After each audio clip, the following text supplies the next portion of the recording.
Gazipur board বাজার থেকে আমি মনিরা বোর্ড বাজারের বর্তমান পরিস্থিতিটা আপনাদের সাথে শেয়ার করছি। আমাদের গাজীপুরে কিন্তু আজকে সকাল থেকেই প্রচুর পরিমাণে বৃষ্টি হচ্ছে। বৃষ্টির রূপ কিন্তু অসাধারণ সুন্দর। আবার এই বৃষ্টির কারণেই কিন্তু জলাবদ্ধতা তৈরি হয়, বিভিন্ন মানুষের বিভিন্ন ধরনের ক্ষতি হয়। ঢাকা শহরের যে কী একটা অবস্থা হয় টানা ২-১ ঘন্টা বৃষ্টি হলে, যারা ভুক্তভোগী আর যারা স্বচক্ষে দেখেন তারাই কিন্তু ব্যাপারটা বুঝতে পারেন। তো বৃষ্টির কিন্তু দুইটা রূপ, একটা কিন্তু অনেক বেশি সুন্দর আর একটা কিন্তু একটু ভয়ঙ্কর। যাকে ভালোবাসি তার ভালো এবং মন্দ দুইটাকেই ভালোবাসতে হবে। জয় এবং পরাজয় জীবনে থাকবেই। মনটা একটু খারাপ ছিল, তারপরেও বৃষ্টি দেখে মনটা ভালো হয়ে গেল। আর প্রচণ্ড এই বৃষ্টিতে আমার মাধবীলতার ফুলগুলো দেখে কিন্তু মন খারাপ করে থাকাই যায় না। হাসনাহেনা ফুলগুলো কিন্তু ভীষণ সুন্দর হয়ে ফুটে আছে। রাতে যে পরিমাণ সুঘ্রাণ ছড়ায়,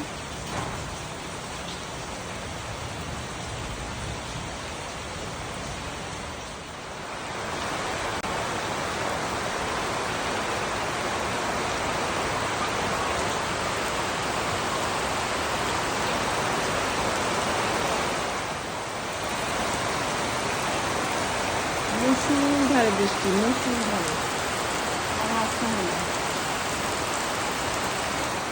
রাতের বেলায় বাড়ির সামনে শুধু গন্ধ মো করে, এত সুন্দর গ্রাম, খুব সুন্দর।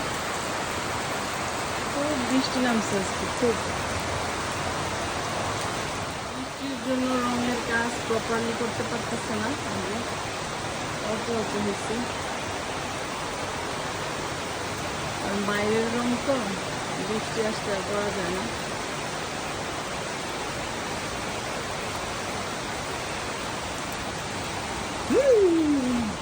বৃষ্টিতে আমার হাসনাহেনা মাধবীলতা মাশাআল্লাহ কি কিউট লাগতেছে। কাঠগোলাপ, এই যে একটা মাধবীলতা,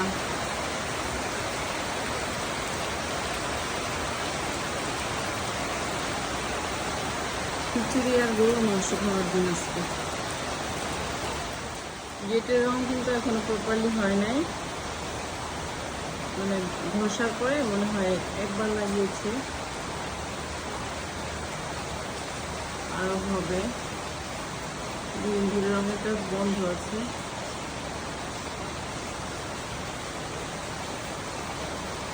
সাদার চেয়ে সুন্দর হয় না, তাই সাদাই দিলাম।